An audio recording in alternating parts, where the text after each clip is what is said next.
목적이 이끄는 삶 7장 모든 것이 존재하는 이유. 이는 만물이 주에게서 나오고 주로 말미암고 주에게로 돌아감이라. 영광이 그에게 세세에 있으리로다. 아멘. 로마서 11장 36절. 주는 모든 것을 그의 목적을 위해 만드셨다.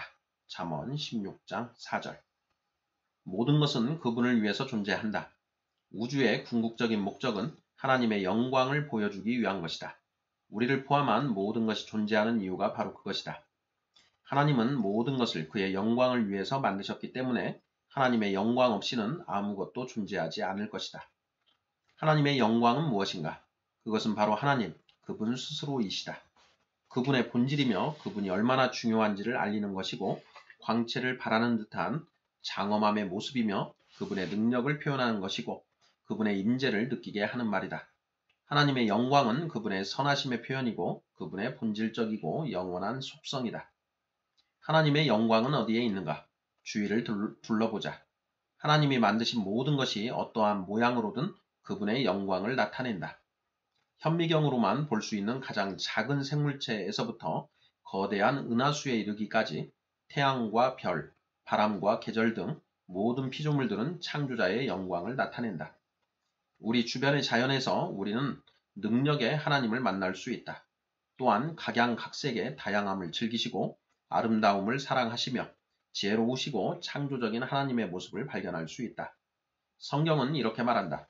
하늘이 하나님의 영광을 선포하고 시편 19편 1절. 역사를 통해서 하나님은 각기 다른 상황에 처한 사람들에게 그의 영광을 나타내셨다. 가장 먼저 에덴 동산에서 그리고 모세에게, 그 후에는 성막과 성전, 그의 아들 예수님을 통해서, 그리고 현재는 교회들을 통해서 나타내신다. 이러한 하나님의 영광은 때로는 불꽃과 구름으로, 때로는 천둥 또는 연기로, 그리고 때로는 밝은 빛으로 나타난다. 천국에서는 하나님의 영광이 그곳에 필요한 모든 빛을 충분히 공급한다. 성경은 그 성은 해나 달의 비춤이 쓸데없으니 이는 하나님의 영광이 비추고 어린 양이 그 등이 되심이라고 증거하고 있다. 요한계시록 21장 23절. 하나님의 영광은 예수 그리스도를 통해 가장 잘 나타난다.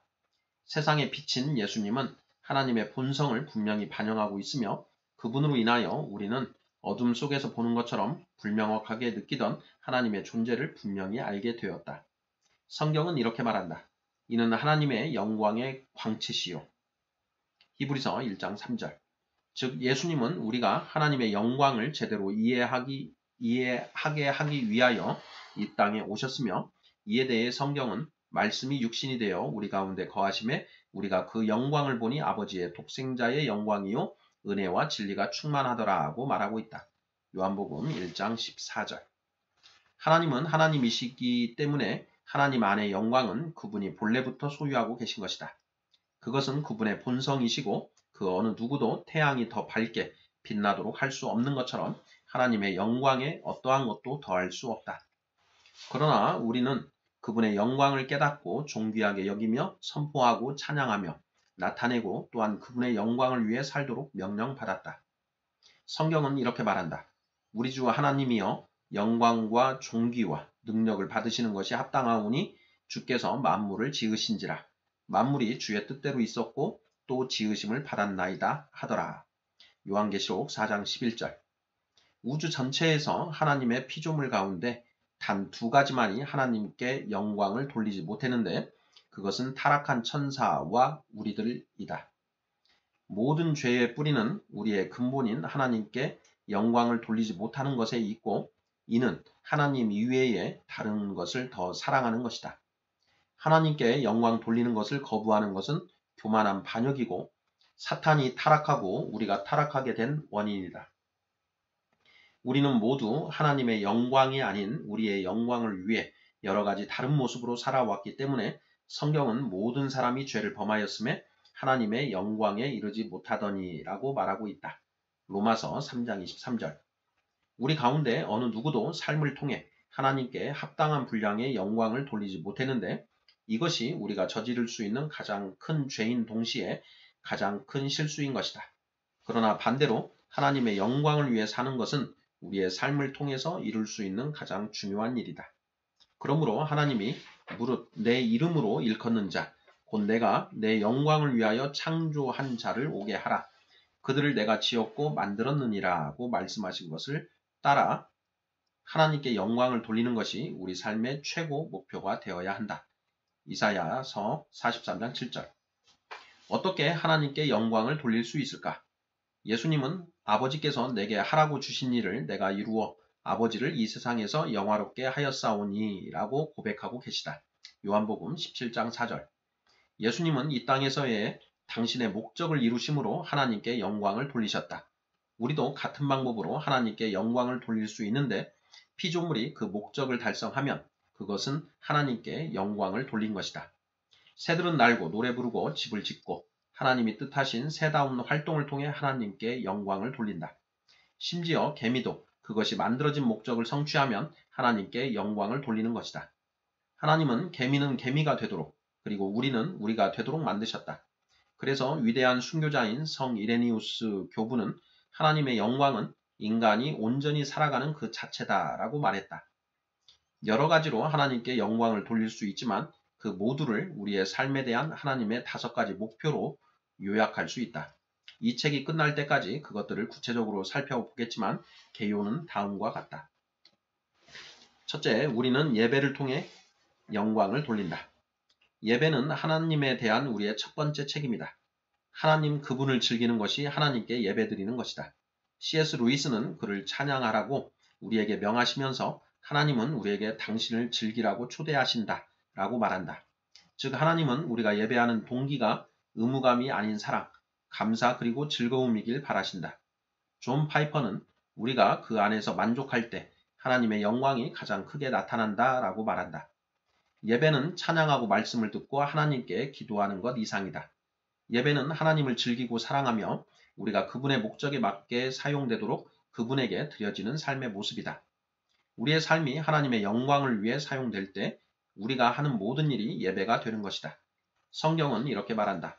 너의 온 몸을 하나님의 영광에 합당한 것을 하는데 사용하라. 로마서 6장 13절.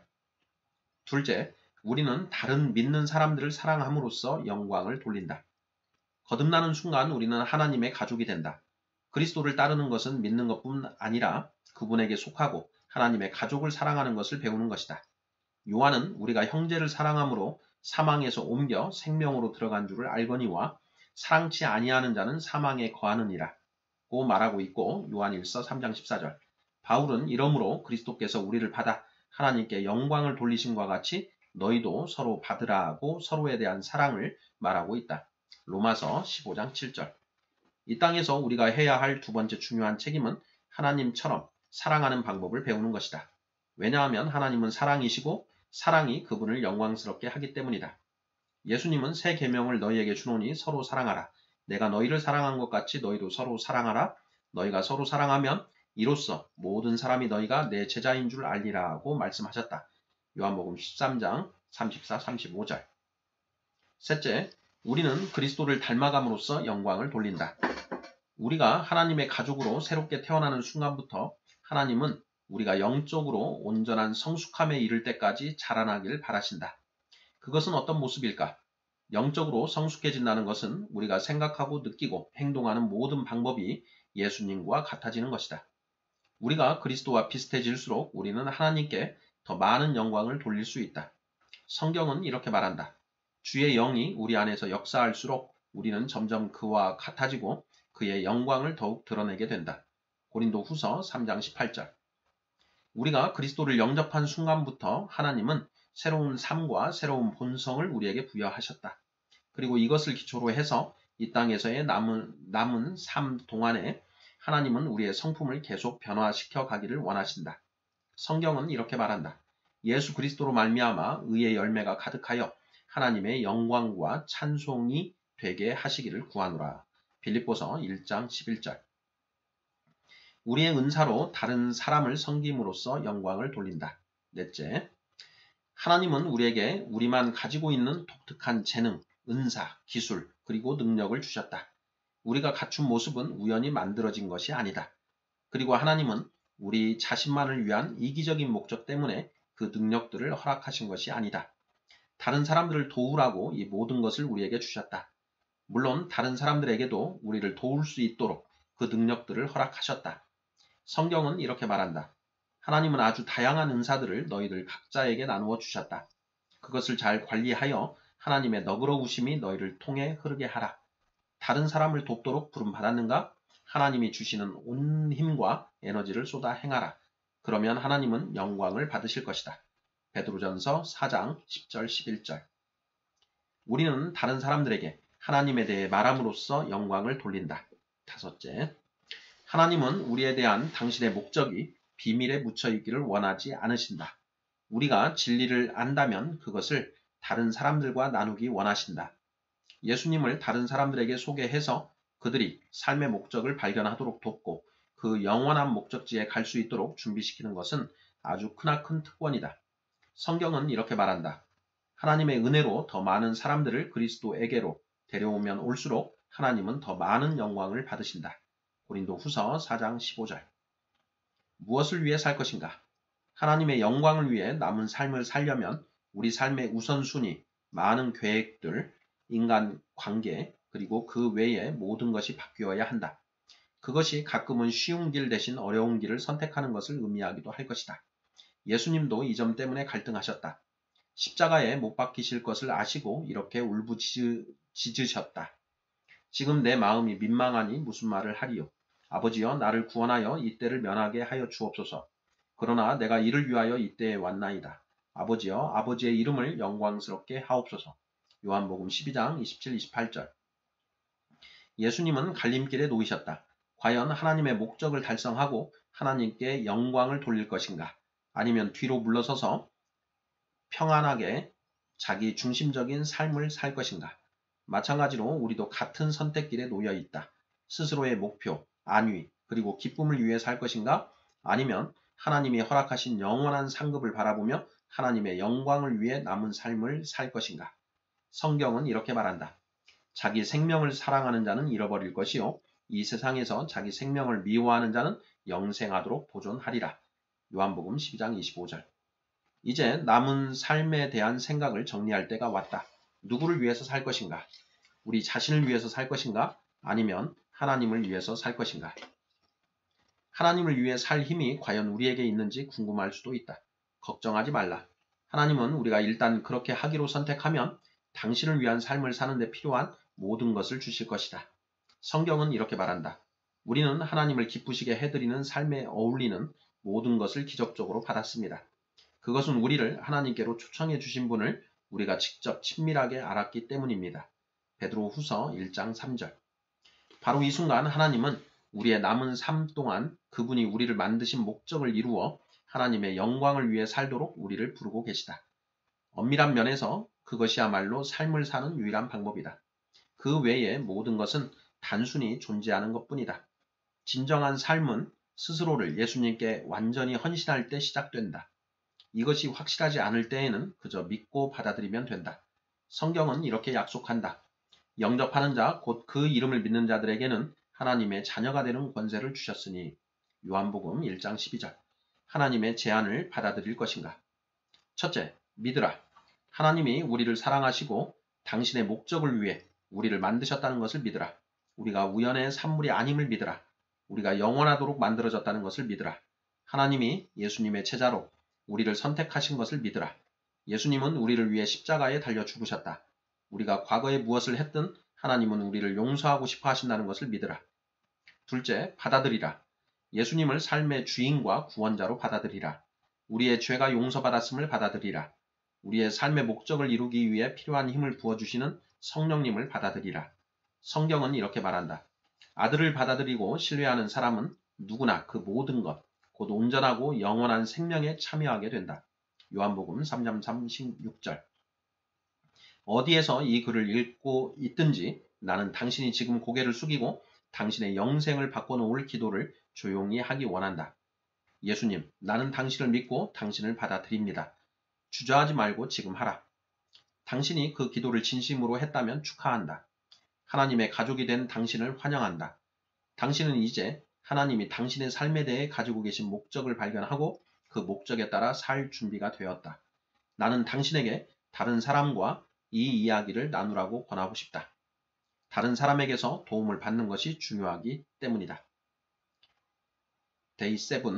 내 삶의 목적에 대하여 생각할 점, 모든 것은 그분을 위한 것이다. 외울 말씀, 이는 만물이 주에게서 나오고 주로 말미암고 주에게로 돌아갑니다. 영광이 그에게 세세에 있으리로다. 아멘. 로마서 11장 36절. 삶으로 떠나는 질문. 하루 일과 중에서 하나님의 영광을 더 의식해야 하는 부분은 어디인가? 아멘.